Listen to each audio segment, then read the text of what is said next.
교재 다 받으셨죠? 이스라엘과 싸우게 될 러시아와 동맹국들, 그런 주제를 가지고 오늘 공부를 해보도록 하겠습니다. 지금의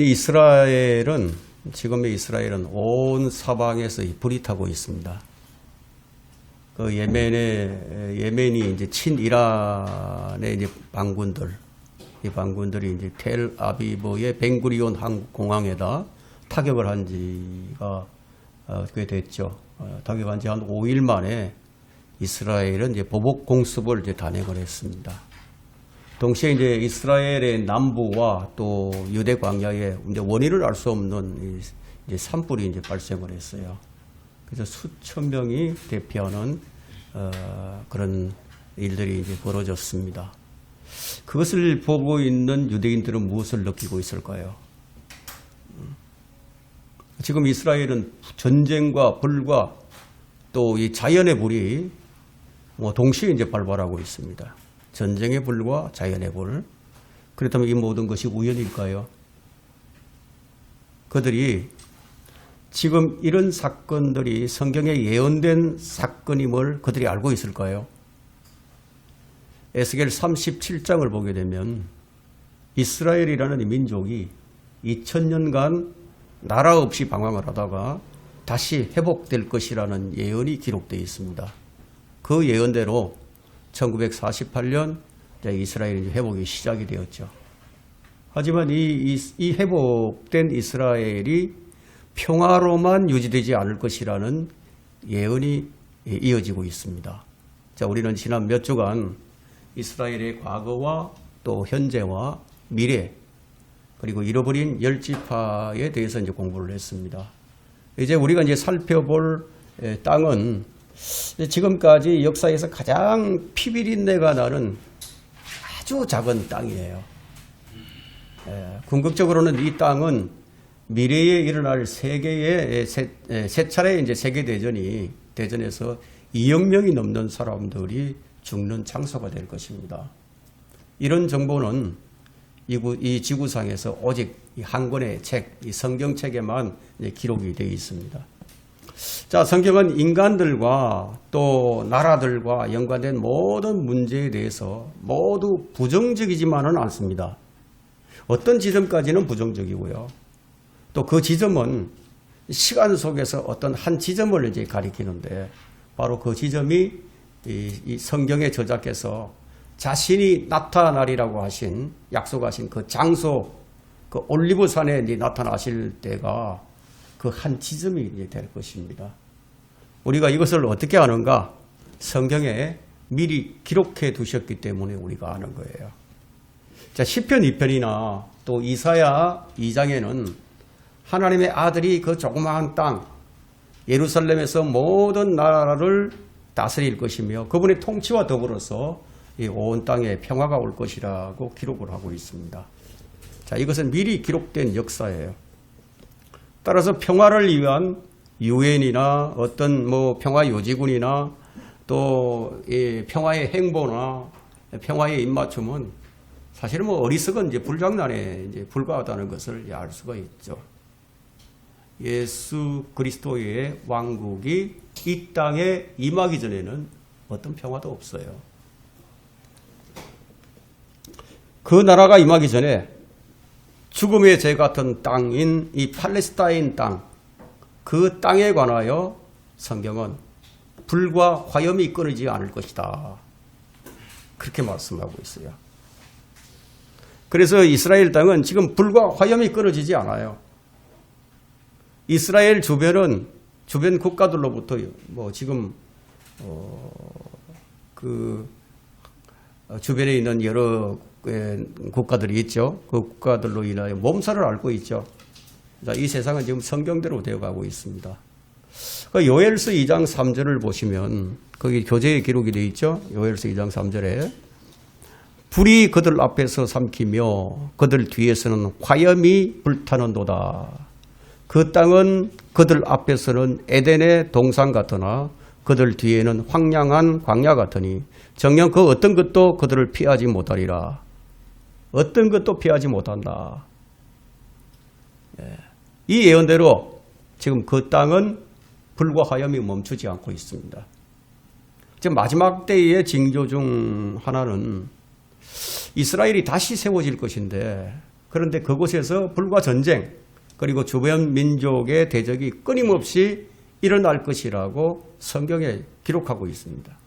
자, 놀라운 것은 지금의 이스라엘의 상황은 마지막 때의 예언이 아주 점점 현실화되어 가고 있다는 것을 우리에게 보여주고 있습니다.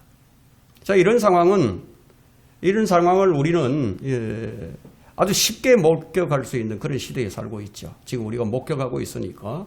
자, 우리는 성경의 주요 예언들이 하나씩 이루어져 가고 있다는 사실을 우리가 깊이 인식을 해야 됩니다. 지금의 전쟁은 대환란을 위한 예고편이다라고 말할 수 있습니다. 자, 지금의 전쟁은 이스라엘 주변 국가들과의 전쟁이라고 할 수 있죠.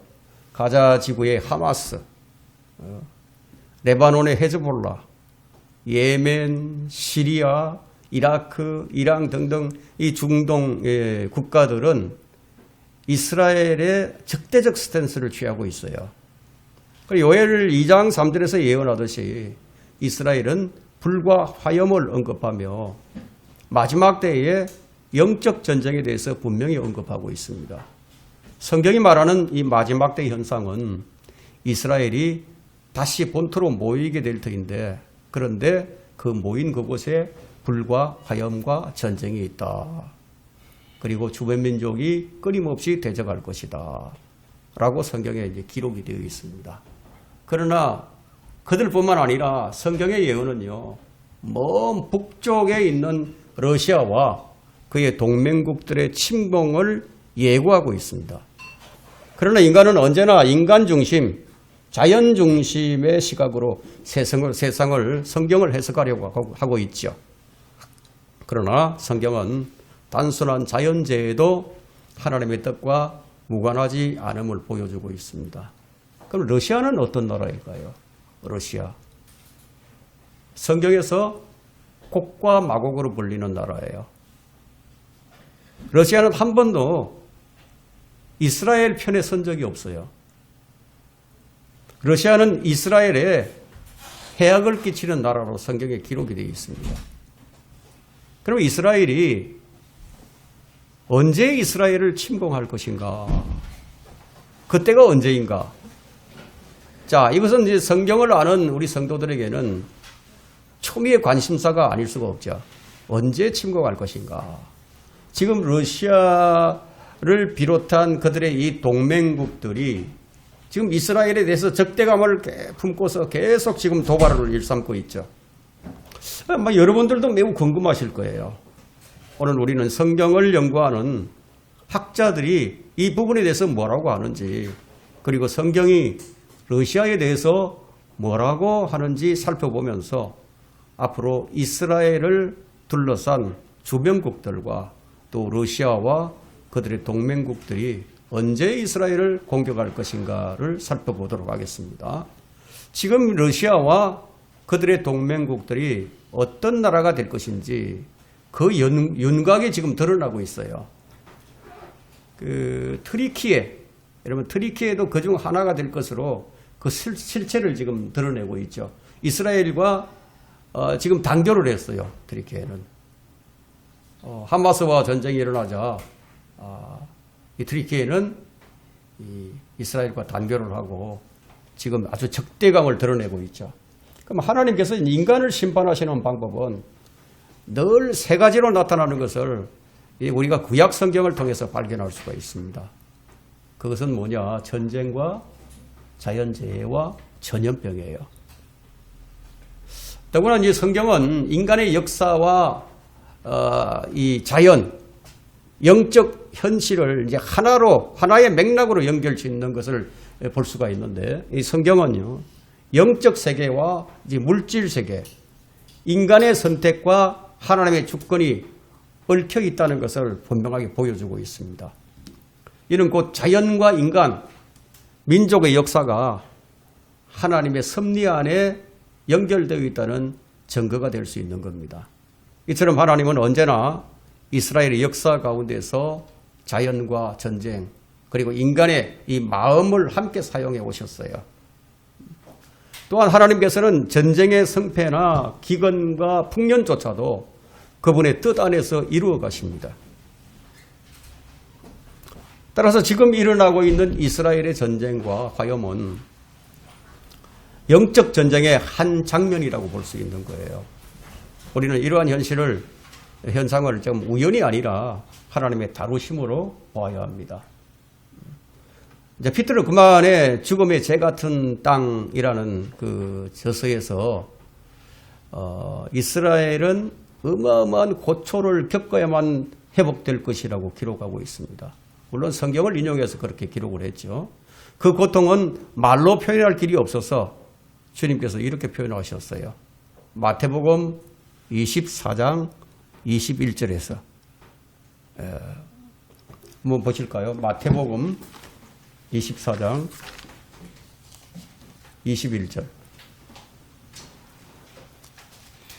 거기에는 대환란이 이는 그때 대환란이 있으리니 그와 같은 것은 세상이 시작된 이후로 지금까지 없었으며 또 결코 없을 것이기 때문이라. 지금까지 이스라엘 민족이 겪었던 모든 것을 합친 것보다도 더 큰 고통이 이스라엘에 있을 것이라는 그런 예언이에요. 그러므로 지금 이스라엘이 겪고 있는 불과 화염은 시작도 하지 않은 것에 불과하다. 그렇게 볼 수가 있겠죠. 이스라엘 앞에는 많은 전쟁이 이제 예언되어 있습니다. 특히 러시아는 예루살렘을 공격하는 공격자의 역할을 할 것인데 그들의 결과가 어떻게 될 것이냐 너무 비참해요. 마치 여호수아가 가나안 연합민족과 싸울 때 하나님께서는 어떻게 싸우셨죠? 하늘의 군대로 싸우셨던 것처럼 그렇게 하실 것이기 때문에 러시아의 결과는 비참해진다는 거예요. 이 팔레스타인 땅, 그 땅은 어떤 땅인가? 성경은 분명하게 이 팔레스타인 땅은 하나님께 속한 것이고 하나님께서 아브라함과 이삭과 야곱에게 그것을 소유하도록 선물로 주셨다고 그렇게 이제 가르치고 있죠. 비록 그 땅을 가지고 유엔이 어떤 결정을 내리고 또 그것을 어떻게 분배를 하고 어떤 생각을 하고 있을지라도 하나님께서는 친히 그 땅을 분배하시고 자신이 택하신 백성에게 그 땅을 나누어 주실 것이다 라고 에스겔 45장부터 48장에 기록을 하고 있습니다. 하나님은 이스라엘을 실제적인 아주 문자적인 약속의 땅으로 들어가게 하실 뿐만 아니라 그들을 하나님께로 돌이키게 하셔서 예수 그리스도를 약속된 메시아로 믿음으로써 구원받게 하실 것이라고 성경이 그렇게 기록을 하고 있습니다. 그렇게 하시기 전에 그들 앞과 뒤에 불과 화염이 휩싸일 것이라고 예언하신 것은 참으로 두려운 일이 아닐 수가 없죠. 이스라엘 땅은요, 참으로 이제 약속된 땅이에요.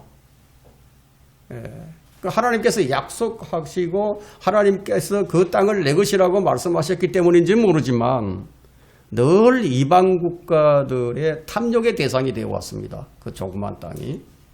그 땅은 구약시대에는 파라오, 이집트의 파라오, 또 아시리아의 그 개혁성경에는 아수르라고 되어 있죠. 그 아시리아의 사네립, 바빌론의 느부갓네살에게 공격을 당했고요. 마카비 시대에는 시리아 안티오코스 에피파네스에게 또 공격을 당했고 또 로마 제국 시대에는 카이사에게 공격을 받았고요. 그 후에는 오말 또 타이투스 살라딘에 의해서 공격을 당했습니다. 자, 성경을 아는 사람들은 팔레스타인 땅이 이제 두 차례 아주 엄청난 세계 대전이 있을 것인데 이것이 환란 끝에 있을 아마겟돈 전쟁과 또 천년왕국 끝에 있을 국과 마곡의 전쟁을 얘기하는 것인데요. 이것을 치를 마지막 전쟁이라는 것을 우리는 알고 있습니다. 그러나 이 두 전쟁이 있기 전에 아니면 적어도 맨 마지막 전쟁 전에 틀림없이 또 다른 누군가가 팔레스타인 땅을 공격할 것이라는 겁니다. 오늘 우리가 그것을 배우는 겁니다. 자, 이 공경이 있기 전에 우리는 그날을 예측할 수가 있는데요. 이는 러시아가 그 공격을 위해서 지금 하나로 이제 모이기 때문이에요.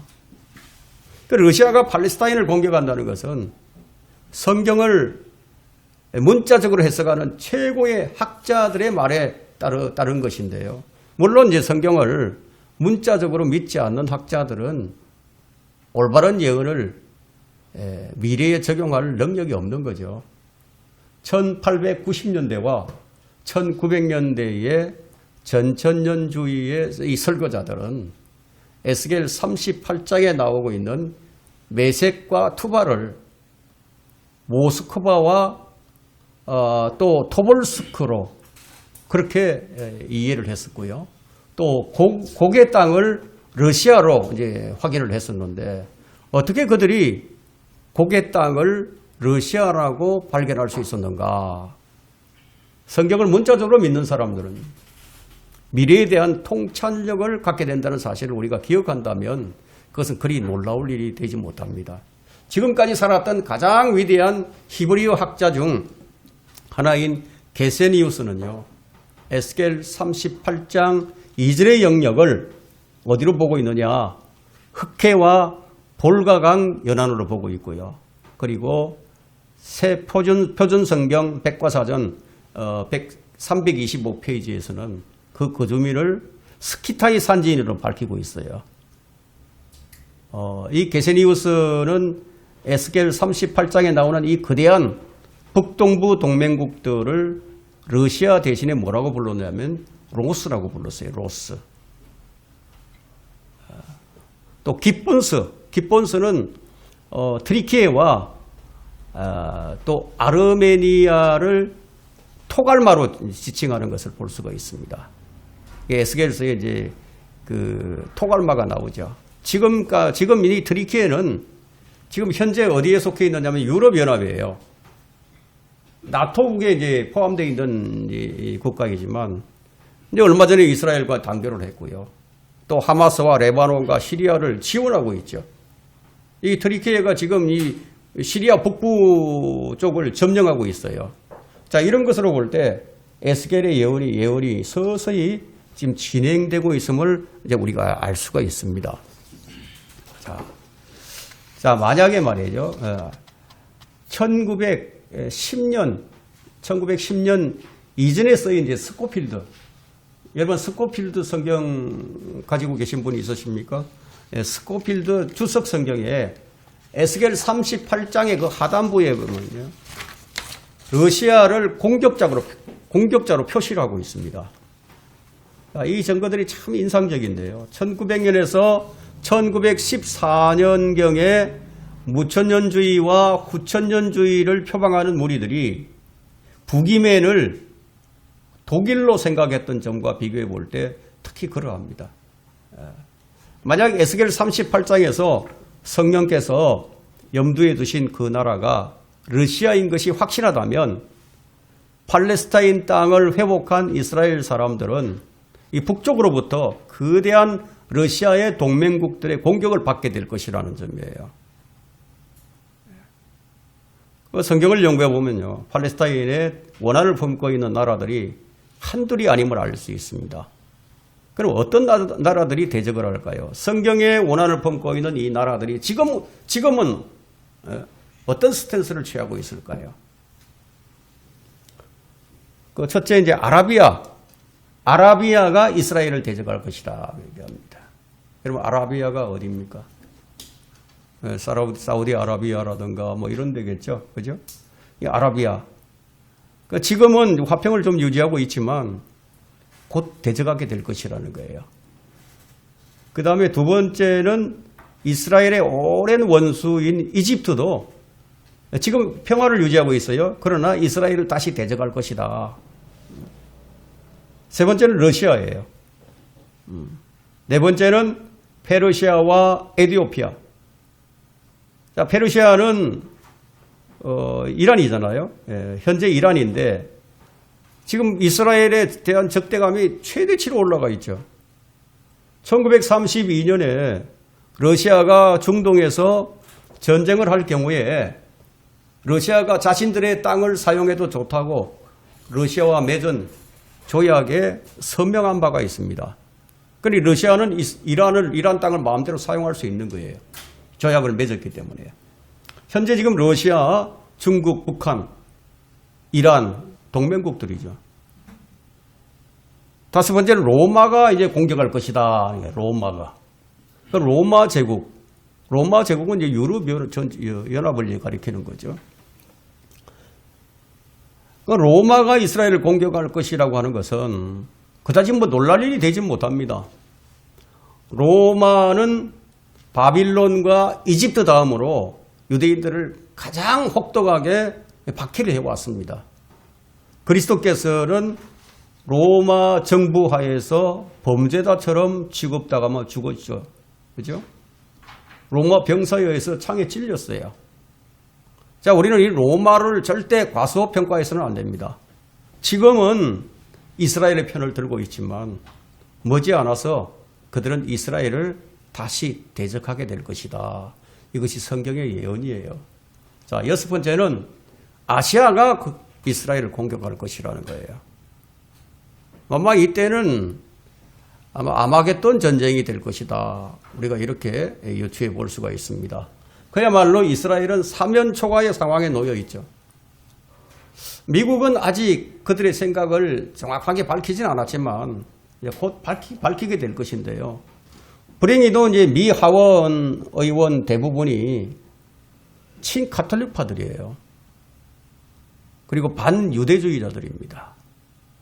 자, 오래전 그들은 개신교들로부터 거두어들인 세금 1,800만 달러를 필리핀의 가톨릭 성당을 짓는데 보낼 것을 제안한 바가 있었어요. 그 미국도 언젠가는 반유대주의자가 될 것인데 그것은 아마 시간 문제라고 봐야 합니다. 지금은 뭐 그런 징조가 전혀 보이지 않는다고 뭐 말할 수도 있겠지만 뭐 하원 의원이라든가 뭐 대학이라든가 또 그 다른 그 유색 인종들이 유대인을 지지시원하지는 않아요. 유대인에게 아주 적대적이죠. 독일을 휩쓸었던 반유대주의가 오늘날 이제 미국에 바람을 일으키는데요. 그들은 지금도 이 유대인을 괴롭히고 있어요. 자, 미국으로 하여금 유대인들을 대항하는 로마와 똑같은 태도를 취하게 했던 옛날 카자르 의정서가 있어요. 이 카자르 의정서가 속임수였죠. 선동가들에 의해서. 지금도 그것이 여전히 사용되고 있다는 겁니다. 자, 그러면 유대인들을 대적하는 사람들을 다루시는 하나님의 방법은 무엇일까요? 하나님은 그들을 어떻게 다루실까요? 첫 번째, 그들을 저주하시겠다. 하나님께서 창세기 12장에 그런 말씀을 하셨죠. 아브라함을 축복하는 자에게 축복을 해 주실 것이고 아브라함을 저주하는 자에게 저주를 내릴 것이다. 이 약속은 지금도 유효하단 말이죠. 그리고 그 2번에 보시면 그들의 국가들을 멸망시키겠다고 약속을 하셨어요. 예레미야 30장 10절부터 11절에. 그리고 그들이 행한 것을 갚으시겠다고 약속을 하셨어요. 계시록 18장 4절로부터 7절, 19장 1절로부터 6절, 예레미야 50장 21절로부터 40절에. 자, 세계사를 공부하면은 이러한 약속들이 그대로 이행되었음이 분명하게 드러나고 있습니다. 유대인들을 받게 했던 모든 나라가 거의 다 아주 커다란 그런 큰 재난을 당했지만 그 모든 나라가 재난을 당한 후에도 유대인들은 여전히 존재하고 있죠. 그들이 유대인의 씨를 말리고자 하지만 유대인은 지금도 여전히 존재합니다. 어떤 유명한 황제가 한 그리스도인과 이제 논쟁을 하면서 성경이 하나님의 말씀인 것을 어떻게 증명할 수 있는가 비꼬듯이 질문을 했어요. 그때 그 그리스도인이 간결하게 아주 대답하기를 유대인입니다 하고 얘기를 한 거예요. 유대인입니다. 그 유대인은 불은 타고 있지만 소멸하지 않는 덤불이라는 거예요.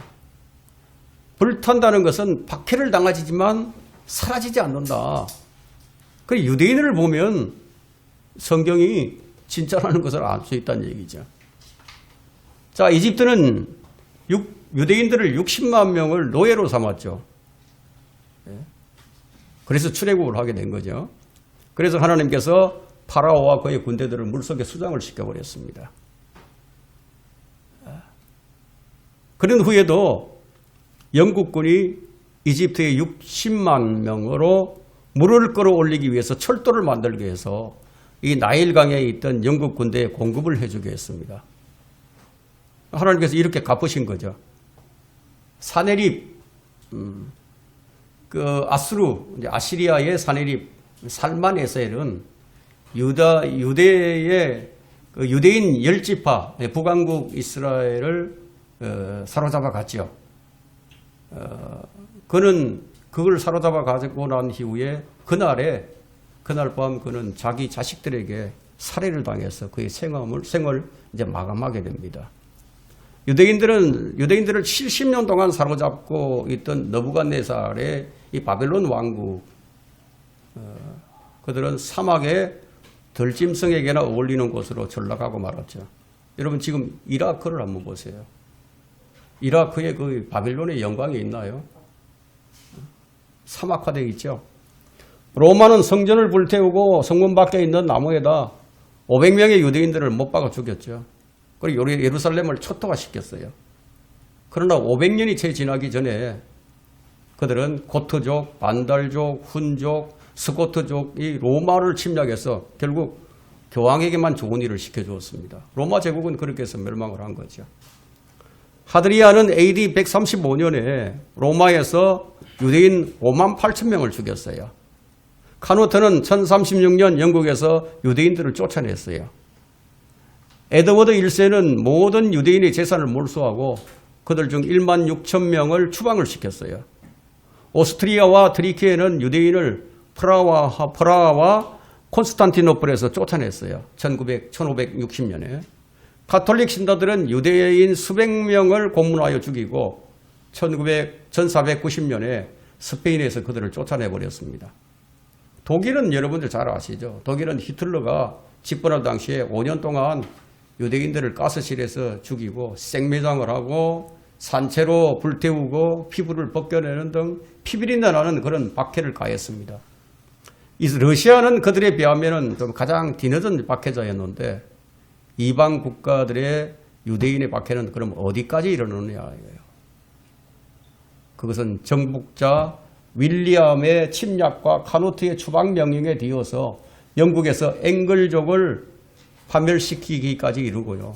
또 프랑스의 유대인 박해에 이어서 1349년에 유럽의 흑사병과 종교재판의 박해에 이어서 스페인은 세계 최강국으로서의 막을 내리게 됩니다. 그 박해는 제3 독일 정부가 끝나고 독일 국가가 동수로 분단되기까지 계속이 되었습니다. 하나님께서는 이렇게 반드시 이스라엘을 대적하는 자들을 반드시 대적을 합니다. 영국은 벨포우 선언을 취소를 했죠. 벨포우 선언을 한 다음에 취소를 합니다. 그 선언은 유대인들에게 팔레스타인을 신탁 통치령으로 주기로 한 약속이었는데 영국이 그 선언을 취소했을 때 어떤 일이 일어났습니까? 그런들의 폭탄이 투하됐죠. 세계 제2차 세계대전이 이제 발발하게 됐죠. 영국은 세계 최강국이었어요. 그때 막을 내리게 됩니다. 해가 지지 않는 대영 제국에 태양이 기울고 영국과 영국 국가는 더 이상 해양을 지배하지 못하게 되었습니다. 지금 영국은 해양을 지배하지 못하고 있어요. 해양을 지배하는 국가는 미국이죠, 지금 현재. 그 다음은 중국이에요. 그 다음이 러시아입니다. 영국은 수리에 끼지를 못합니다. 심지어는 세계 대전들조차도 유대인을 염두에 두고 계획된 것이었다고 말한다면 여러분 믿으시겠어요? 세계대전들, 1차, 2차 세계대전이 유대인들을 위해서 계획된 것이었다. 이렇게 말한다면 여러분들이 믿으시겠느냐는 거예요. 예? 여러분, 제1차 세계대전에서 유대인을 위한 땅이 준비가 됩니다. 그렇지만 유대인들은 돌아갈 수 없었어요. 그래서 2차 세계대전이 다시 발발하는 거예요. 예. 2차 세계대전이 끝났을 때 비로소 유대인들이 그 땅으로 들어갈 준비가 마련됩니다. 그래서 1948년 5월 14일에 독립을 하죠. 지금도 수많은 유대인이 그곳으로 돌아가고 있어요. 예. 그렇다면은 1차 세계대전과 2차 세계대전은 유대인을 위해서 하나님께서 계획하신 것이다. 이렇게 볼 수 있는 거예요. 유대인들을 반대하는 사람들을 다루시는 하나님의 방법은 매우 분명한데요. 그것은 그들을 멸망시키는 거예요. 앞으로 예수님께서 이제 이 땅에 오시죠. 오시면 그들을 원수들을 팔팔으로 삼으실 거예요.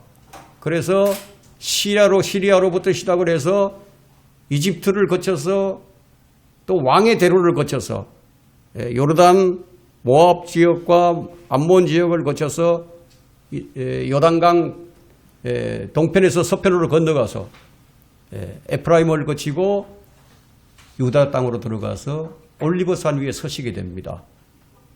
이것은 무엇을 의미하느냐 하면 그 주변에 있는 국가들을 다 멸망시키는 거예요. 자, 그것이 이사야서에 다 기록이 되어 있습니다. 바울은 유대인들에 관해서 이렇게 얘기합니다. 로마서 11장 28절에서 뭐라고 얘기하느냐.